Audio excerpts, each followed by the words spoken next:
We're going to take a look at several different kinds of identities. We're going to look at the reciprocal identities and the quotient identities to see how we can manipulate some trig expressions or equations.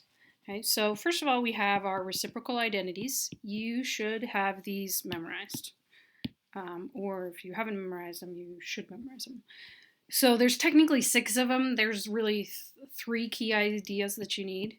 The sine of theta is the same thing as 1 over the cosecant of theta. The cosine of theta is 1 over secant of theta. The cotangent of theta is 1 over the tangent of theta. So the way that I remember these, sine and cosecant, S and C, they flip between the two of these. So S and C, they flip. You do have to remember this is a C and it doesn't go with an S, but it sounds like cotangent. It sounds like tangent because it has the word tangent in cotangent. So they go together. You can also write it so that the cosecant is the same as 1 over sine. The secant of theta is 1 over cosine of theta. And the cotangent of theta is 1 over the tangent of theta. So those are your reciprocal identities. Again, there's 6 of them. There's really 3 ideas. Sine goes with cosecant, cosine goes with secant, cotangent goes with tangent. Okay. Now, we also have the quotient identities. Your quotient identities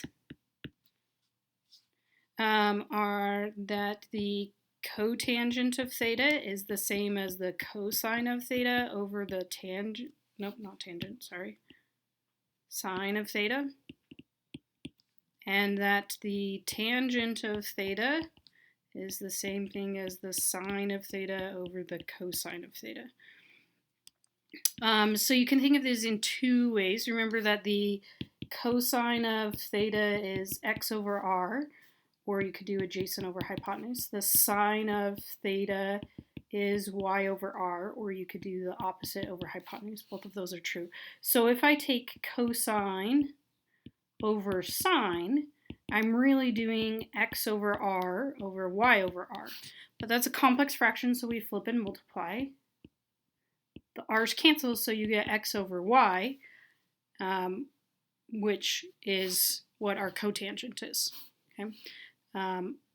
It's the reciprocal of tangent. Tangent is y over x. So that's what you're doing with both of those. So cotangent is cosine over sine, tangent is sine over sine. So you should have all of those memorized. So if you don't have those memorized, you should write them down and commit them to memory. So what we can do is we can use these to manipulate equations. Okay? So if we look at our first example, if I give you, we'll just start relatively easy, secant of x, cosine of x. Okay? Well, what I'm looking to do is use our reciprocal identities or our quotient identities and rewrite this so that I can simplify it. Now, at first it may be a little confusing as to what you mean by simplifying, but as you practice, you'll get better and better at what simplifying means. Okay? Well, I know that the secant is the reciprocal of cosine, so I'm going to use the reciprocal identity to rewrite secant. So secant is really 1 over the cosine of x.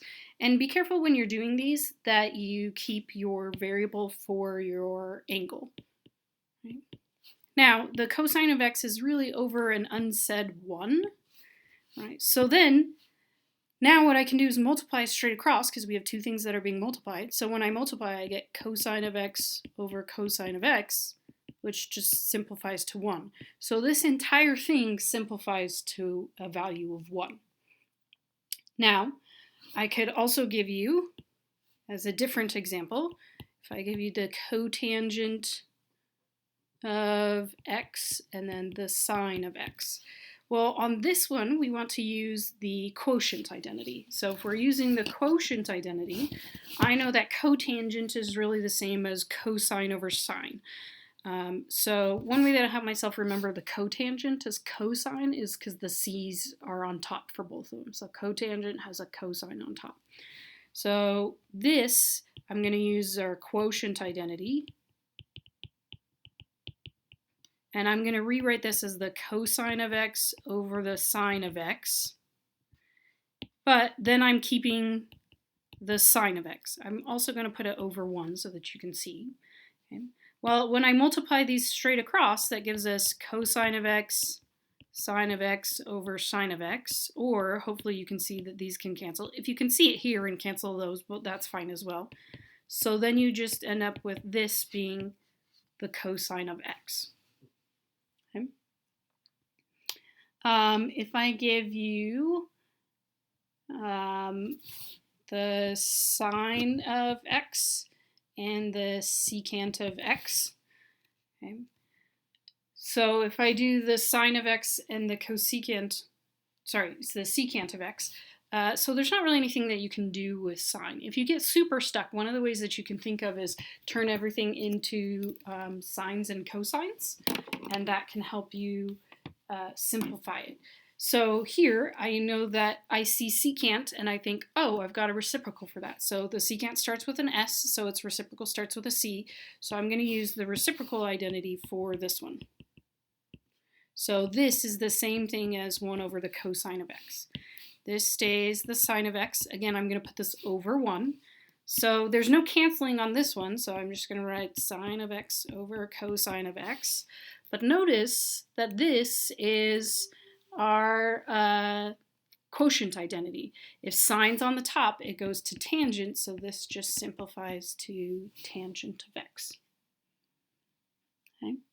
Now, I can also do one where we've got squared values. So if I do tangent squared of theta over secant squared of theta, well, I know that tangent squared I can rewrite in terms of sine and cosine with our quotient identity. So I'm going to use the quotient identity here.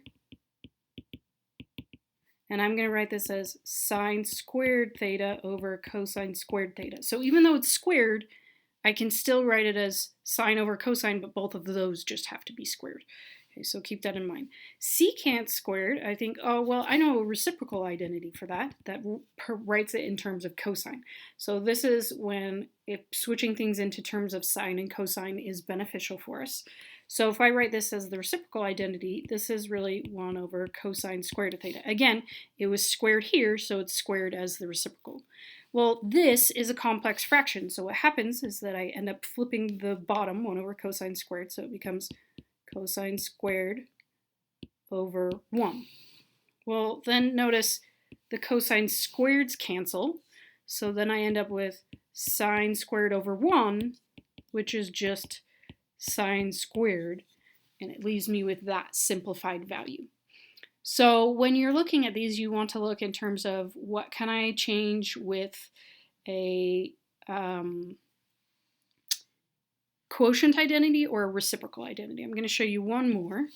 So if I give you secant, this thing is an alpha, it's just a Greek letter, okay? It's just another thing that we use for an angle measurement, so you don't need to worry about it. Okay, so we just call it alpha. So here, well, if I think, well, I want to turn these into things in terms of sine and cosine, I can use the secant and I can use the reciprocal identity. Well, my reciprocal identity for secant is 1 over the cosine of alpha. Okay, well, sine is already in terms of sine, so I'm just going to leave that as is. And then tangent of theta or alpha, I can use the quotient identity. And when I use the quotient identity, the tangent of theta, alpha, turns into sine theta over cosine theta. Alphas, still alphas. This is a complex fraction right here. So I'm going to simplify this first. So I'm going to multiply by cosine alpha over sine alpha.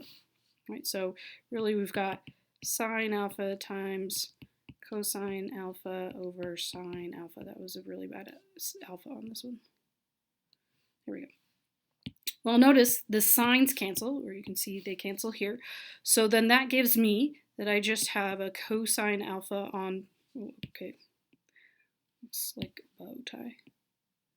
There we go. Cosine alpha over 1. But I still have this one that you need to not forget about. So this is still 1 over cosine alpha. Well, notice we've got another set that can cancel here. If you can see it in this step and do all of them at the same time, that's fine. I don't have a problem with that. But if you need to go step by step so that you can manipulate it easier for yourself, that's fine. So then this just turns into 1.